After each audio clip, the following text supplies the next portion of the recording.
40 years ago, before Major League Soccer, the Charlotte Hornets, or the Carolina Panthers even existed, Charlotte witnessed the birth of its first soccer superstar.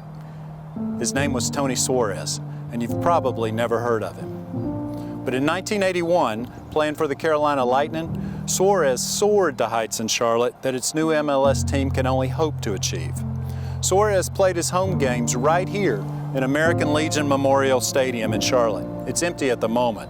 But in 1981, more than 20,000 fans came here to cheer Suarez and the Carolina Lightnin onto a championship. At his peak, Suarez was the handsome, homegrown, ridiculously fast hero who rose to regional fame in Charlotte. His photos beamed from the city's 2 newspapers. His goals were shown on local TV. But the life of Tony Suarez was complicated. And on the eve of Charlotte's entry into Major League Soccer in 2022, it's a story worth telling. In 1981, Tony Suarez was 25 years old, a young man who had been born in Cuba but then came to Charlotte as a teenager. Tony was the 4th of Roberto and Miriam Suarez's 12, yes, 12 children. Roberto was a newspaper executive who worked at the Charlotte Observer at the time. Tony had been a good college soccer player at Appalachian State in Belmont Abbey.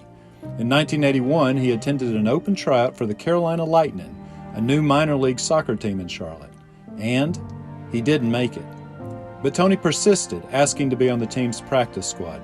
His youngest sister, Anna, remembers the story well. He tried out for the team. He did not make it originally.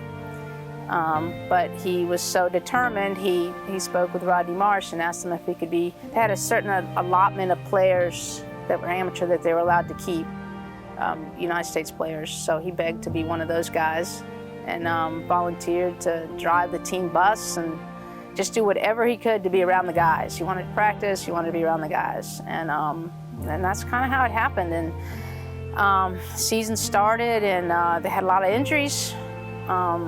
So Tony got the opportunity to get on the field, and I mean, it's a cliche, but the rest was history. Inserted into the lineup at forward, Suarez caught fire immediately, scoring 9 goals in his first 12 games. His coach, Rodney Marsh, described him to me as a lovely, naive boy. Tony wasn't a technically brilliant soccer player, but he had a nose for the goal, and number 18 was often the fastest player in the game. And then when Tony got on the field, and he became famous, locally famous. He was good looking, girls loved him, and I really think that helped get people to games. I truly believe that, because he was a local kid. Local TV stations gravitated to Tony as the Lightnin attracted more fans and more coverage. I'm starting to feel natural on the field. At first I was scared and nervous, and now, every game I learn a little bit more, and I'm just relaxing more. Tony Suarez not only made the league's All-Star game that year, he was named its most valuable player.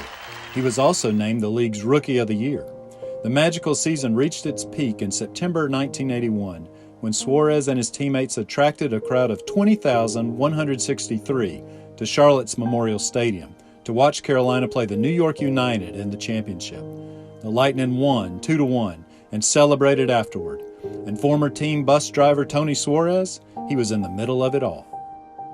Can you imagine being 25 and out of nowhere you're living a dream? I mean, he was living a dream. Settled in their seats. Carolina's second goal came 20 minutes later when leading scorer Tony Suarez spun a shot past goalie Tad DeLorme.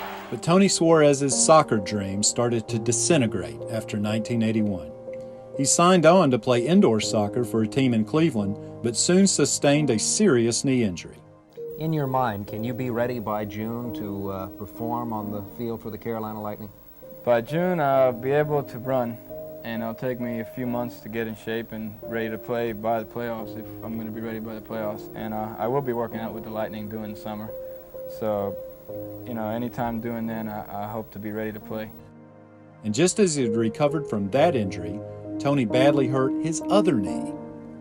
Those injuries meant that Suarez's speed and movement were no longer elite. He still would play minor league soccer in Charlotte for several more years, but he was never quite the same player, capable of lightning strike goals.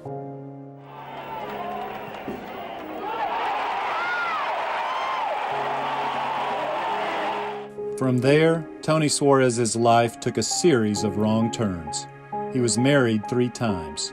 He grew depressed. He became hooked on cocaine. He would eventually go to prison for nearly 2 years in the early 90s, caught up in a drug sting. Here's his brother, Carlos Suarez. You know, he was so used to being number one that, you know, anything later on that, you know, after his playing years, probably was hard.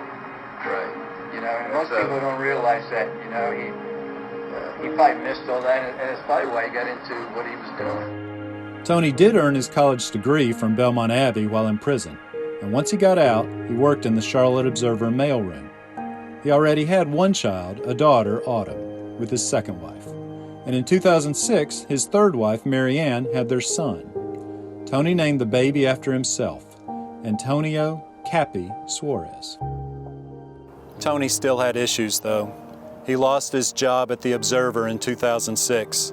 His third marriage started to crumble, and on April 18, 2007, he went to the garage of his townhome in Charlotte, closed all the doors, and started up his Vespa scooter. His wife found him the next morning at 11 a.m. The Vespa was still running. Tony died by suicide from carbon monoxide poisoning. In his suicide notes, he said he was tired of disappointing people. Tony Suarez was 51 years old. Tony's old Carolina Lightnin teammates still get together for reunions, wishing that Tony was with them.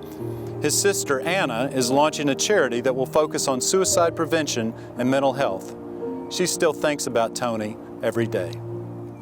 Really, with Tony, and I think with anybody in life, you know, he had his ups and his downs. He wasn't perfect.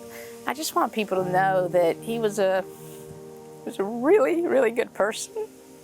He made mistakes, like all of us do, but he never, ever disappointed us. And I think that's what he thought. And that's the hardest part to take, because, you know, he wasn't a bad guy. And I want people to know that you can make mistakes in life, and it's okay, because we all make them. If you're wondering about Tony's only son, Antonio Cappy Suarez is 15 years old now and still lives in the Charlotte area. He has become a fine young soccer player who is already drawing some attention from colleges. This year, Cappy Suarez was the leading scorer on Huff's JV team as a 9th grader. And what number does the son wear? Number 18. It's a tribute to his father, Charlotte's first soccer superstar, Tony Suarez.